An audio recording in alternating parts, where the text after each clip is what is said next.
Paano nga ba magkaroon ng GCash Visa ATM card o kaya paano mag-apply ng Visa ATM card ng GCash?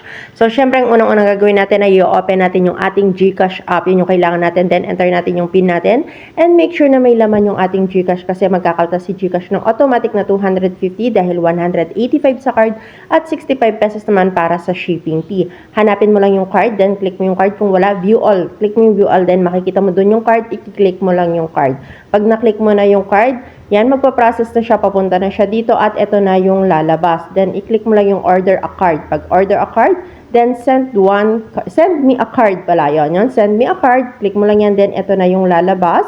And next, pindutin mo yung next. Pag napindot mo na yung next, eto naman na yung lalabas. Make sure na yung lahat ng information ay tama. Yung address na ilalagay mo ay tama. Pag nailagay mo na yan, ayan, scroll mo lang, then i-click mo lang yung I understand. Pag na-click mo naman na yung I understand na yan, syempre mag-highlight yung confirm. Then i-confirm mo lang siya. Pag na-confirm mo siya, eto na.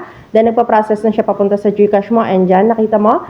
Then i-click mo lang yung proceed. Ayan, ipo-proceed mo siya para magbawas na siya ng 250 sa GCash mo. Then, okay na. At ito na yung lalabas sa kanya. Hintayin mo na lang 6 days or andyan na yung days kung ilan days mong hihintayin bago dumating sa bahay mo yung iyong GCash Visa. Sana nakatulong ako.